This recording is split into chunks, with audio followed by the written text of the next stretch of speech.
Welcome to the NBA Coast to Coast podcast brought to you by thelines.com. Coming to you from the West Coast, Josh Lander, joined as always by Nate Weitzer on the East Coast. And we're looking at Wednesday night content here for you guys in the NBA, as we've got some pretty nice games for you guys here. 3 to go on Wednesday night slate in the playoffs as we roll along. We are going to be taking a look at our best bets in this video from all of these games. Also have a player props video up for you with a couple picks there from all of them as well. So make sure to like and subscribe to that page and continue to follow along. Also head to thelines.com. We're throwing all the picks up there as well. And we also have our odds finder tool on the site that you can use to make sure you are getting the best odds available to you from all these books, giving us bets in the NBA this season. Nate, running real quick through what we did here on Tuesday night in some interesting games. We had the Hawks and the Celtics. You thought that was going to go over. It did not go over 229 because for some reason the Hawks continued to be unable to score. The Knicks we thought would cover. They did not, but we knew that game was going to go under 214. So 1 for 1 there. And then Nate had a really, really nice parlay for you guys with Phoenix money line, Book to get 25, KD to get 25, and DeAndre Ayton coming through with 10 boards. That was plus 300 there for you guys if you tailed that. And obviously, I also thought somebody would win by less than 5 points in that Knicks and Cavs game, and that did not hit as the Knicks failed to bring their offense to Cleveland in game 2. So we will look to improve upon that just a bit here on Wednesday night. Nate, let's jump right into your first best bet of the night.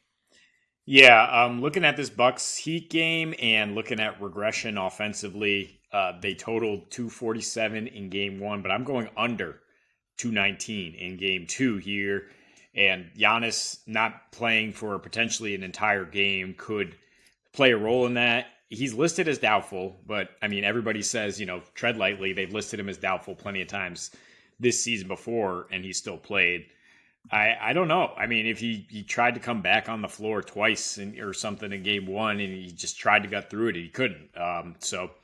And look, even if he's out there, last season in the playoffs at home, Bucks averaged 104 at home and gave up 104. Their pace was 99. They had poor shooting splits. They shot 33% from deep. So did their opponents. So, and overall in the playoffs, they went 10-2 to the under. That's with Giannis playing. Obviously, the Heat are an under team in the playoffs last year. Their games averaged 204. They played at a 94 pace. They only allowed 11 threes. They only hit 11 threes. And that's where the regression is coming. I mean, Miami shot, 60%, 15 for 25 from 3 in game 1. They're not a good three-point shooting team, and they just lost Tyler Hero for the entire series. Kyle Lowry was not really a factor, so we're going to see a lot more Gabe Vincent, who's a inferior offensive player compared to Lowry, and a little bit better of a defender. No Hero means somebody's going to be a better defender out there for the Heat. He is their weakest link on defense. Jimmy Butler also just going off, being playoff Jimmy with 35 and 11 in game 1, but he averaged 14.5 points per game with a 90 offensive rating when they got swept by the Bucks 2 years ago in the playoffs. So I'm not necessarily expecting him to continue crushing. But I mean, these teams met actually twice in Miami without Giannis in the regular season. Both games were very slow, 91 pace. Both times the Bucks, they shot really well from 3, which is exactly what you'd have to think if they don't have Giannis, if they're not getting the free throw line, which they did not at all in that game, and they didn't give up any free throws either, then they got to get hot from 3, right? And so they actually hit 41 threes in those 2 games on a huge volume. They took 105 threes, and they hit a bunch, but still those games totaled 210, 206. Miami won both. So not only the under, but you might look at Miami plus 6 and the under here, depending how confident you feel about Giannis playing or being at all full speed. It might even be worse for the Bucks if he goes out there and tries to play and it's just not his normal self. Milwaukee post All-Star break in the clutch, if this is another close game, if it's an under, you'd think it's a close game, right? Milwaukee was 29th in defensive rating in the clutch after the All-Star break. They still won 7 of 12 close games because they were first in offensive rating. But Giannis had a 142 offensive rating in the clutch, and that's what they're going to lean on. Miami was number 2 defensively in the clutch after the All-Star break. They are now in full Miami playoff mode, right? Mucking it up. I just don't buy that this first game was high scoring. It was only played at a 99 pace, I believe. So I just think as long as it's a reasonable pace and the Bucks don't try to go super fast without Giannis, and Miami's going to try to tamp that down, right, with their slow pace, then we should be able to go under 219. Yeah, I think the only thing that you're worried about here, just to bring it up, is that the Bucks need to tweak how they play. Like if Giannis plays, I almost prefer the under as well, because I do think that if he's playing a little bit hurt and not in his normal, not his normal self, then there's the opportunity for that to really disrupt what the Bucks do. And to be honest, the Heat and Spoelstra are game planning and have been game planning since they lost to the Hawks, I imagine, in the play-in tournament for Giannis being in there and how they're going to defend the Bucks with Giannis. Without him, you're just talking about a lot more probably three-point shooting on the floor, depending on who comes in there. If they're going small, then you have some combination of Allen and Connaughton in there, and maybe a couple of Wes Matthews minutes as well. Otherwise, you've got Bobby Portis playing more minutes, who's also a three-point shooter, and it can extend the defense a little bit more as well. So maybe there is a little bit more pace and space if Giannis is not in. But at the same time, like I do think there's some bloated projections for player props in there too. I think despite Jimmy going off in the first one, I do think that 28.5 points is pretty high for him in a game that I think they'll be focused on him a little bit more, especially without Hero in there to worry about. I do like Gabe Vincent a lot, and I mean, he might be inferior on offense to what Kyle Lowry used to be, but I think they're probably pretty close now. But he is a much better defender, and he's going to be getting 34 to 35, 36 even minutes in this game, especially without Tyler Hero, and he was their point guard playing 34 minutes in game one as well. So I think they're used to having Gabe Vincent out there. I know Hero went down in the second quarter, probably contributed to Gabe Vincent getting a few more minutes as well. But either way, like, yeah, less shooting, more defense, and for the Heat in this game. And then on the other side of the ball, the only thing you're worried about is more shooting for them. But I mean, Giannis is so important, and I think the Heat, I think they're just locked in, man. This is a series that they believe that they can win, especially with they smell blood in the water with Giannis, and I also do like them to get 6.5 points here, even if Giannis does play and is a little bit hobbled. Like I said, I think they're game planning for that, and they're ready to go, and they're not taking any nights off. So I'm going to move on to my pick here, Nate, which might feel a little fishy because it's about the Lakers beating the Grizzlies without Ja Morant, which we think is going to happen. Ja's doubtful, and I'll say that my pick here straight up is, I am going to put a bit more on the Lakers to just win and take with the spread there -1, basically a pick 'em. I feel comfortable adding a few points to it in an alt spread as well. I do agree with you that the Grizzlies are going to come out and have a lot to play for. I do believe that in the sort of fire that they're going to bring at home with or without Ja Morant, and that'll be something that they bring. But I also think similar to the Heat in the East, like the Lakers and Heat, there's a lot of similarities there, right? Like 7 seed.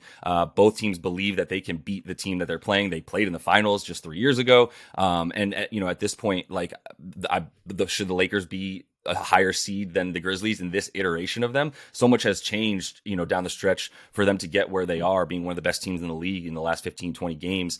And I do, the total is a little bit low for a game between these two teams that consistently goes over 240.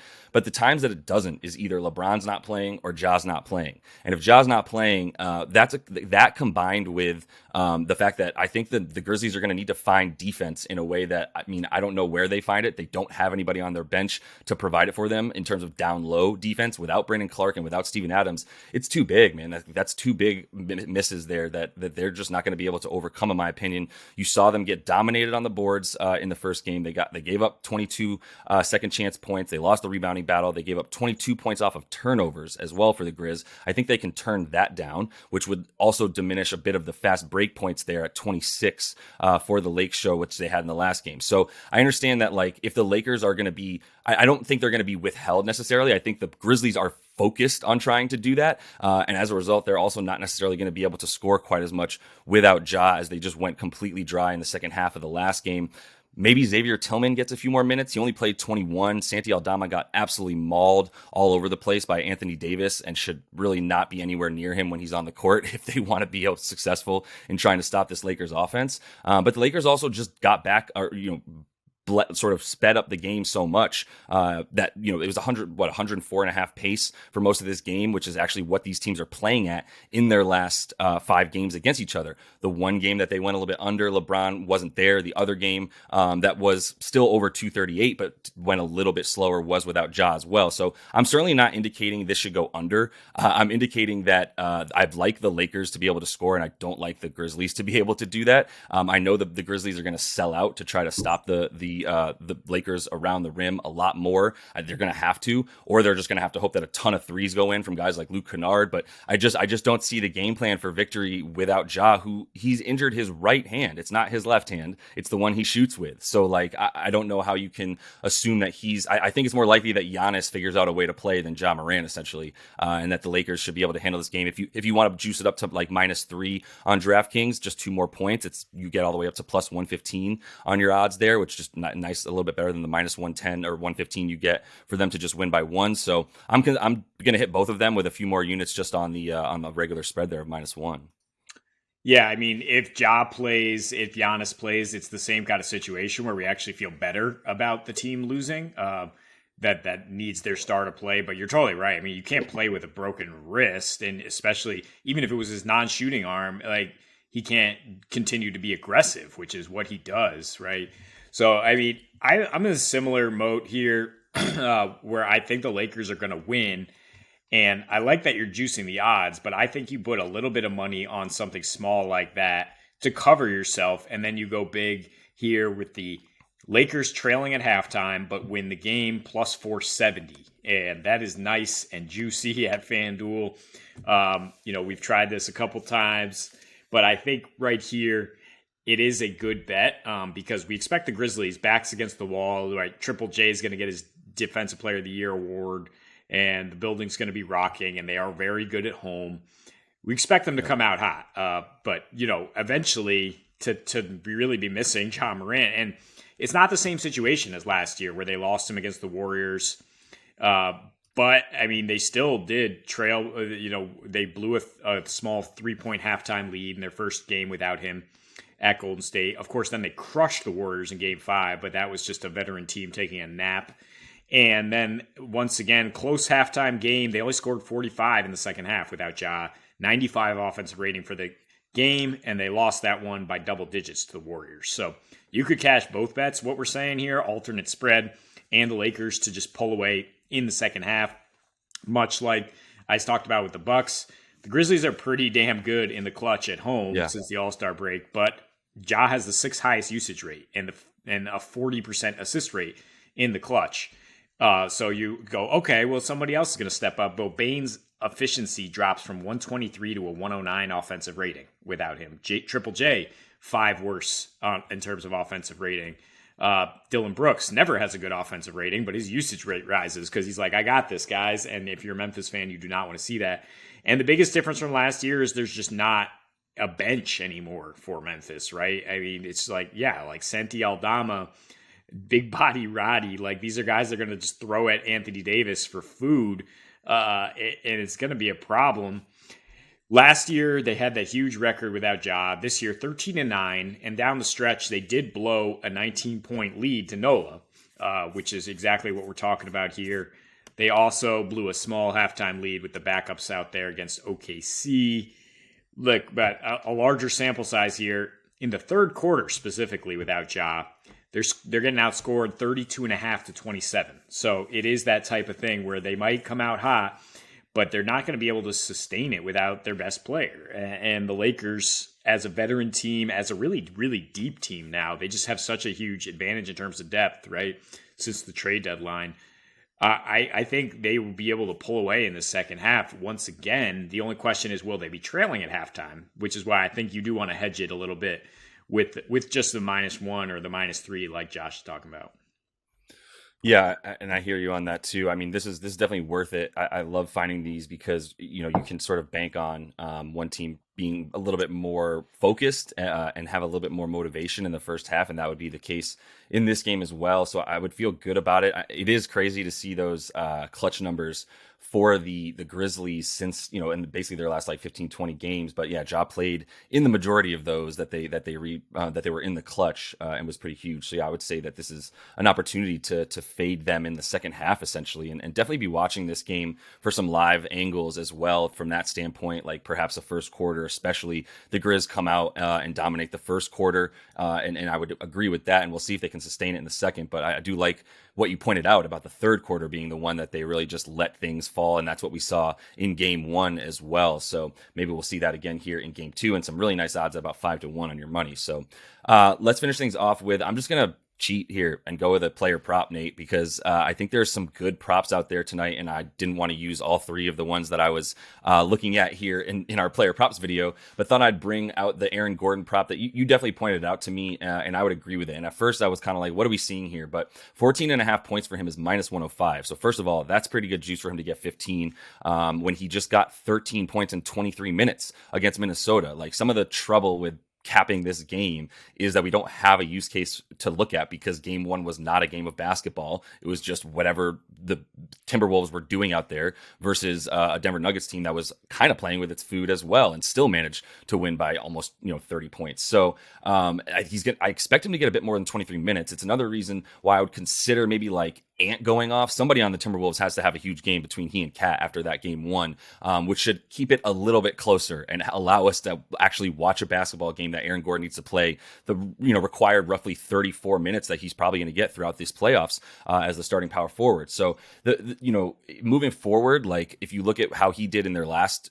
couple playoff games and you bank on that, because they were playing the Dubs and there was a few more competitive games in that series than we saw in game one, he had 18 points a game in those with about 9 boards, 3.5 assists. Now he definitely could dominate the smaller Dubs a little bit more, as we're now seeing the Kings players do against a team that only really has Draymond and Kevon Looney that can really start anywhere around center for them. A little different case here, obviously, in Minnesota, but it's not like Rudy was really in there doing much. He became the target almost on defense for guys like Jokic and at times even Gordon. Gordon using his quickness and slitheriness to get around him, Joker just backing him down underneath the hoop, and I think they'll continue to look at that as the way to go. It's another reason why the Timberwolves give up so many points to power forwards. I mean, even since Cat has come back, it's gotten worse basically for them in terms of stopping the opposing teams, for there and where Aaron Gordon plays, giving up the 5th most points per game. So he also likes playing against Minnie. He averages his props tonight basically, right? Like 15.5 points per game in his last 4 versus the T-Wolves, about 7 boards, 6.8, and then even 4 assists as well. So maybe you consider the points, rebounds, and assists, but I do like the juice at -105. I think it's a good odds for you to get him to at 15 points tonight against this Timberwolves team. Yeah, I mean, the fact that Minnesota goes big is actually encouraging because it means minutes, right? He's only got 28 minutes in those last 4 against the Wolves because some of them were blowouts. He does have a 16 rebound game, though, in there. And I just expect him to play 30 plus for sure. You saw the pace he was on before Minnesota didn't show up in game one. Look, both of us are clearly steering away from this game when there's 2 other games to choose from in terms of handicapping it, like you said, because Minnesota is wildly unpredictable. But I will say that I don't think they're going to lose by like 20 or 30 again here. So I do think Gordon will get enough time to hit these props. Yep. No, I'm with you on that. And I think it's about, like you said, usage and minutes. As long as we have a decent basketball game here, then we should be okay with getting over on Aaron Gordon. So that is all the time we have for you in this one. Make sure to like and subscribe to that page. Continue to follow along. Also, check out our player props video for this 3-game playoff slate. And until we see you next, happy betting.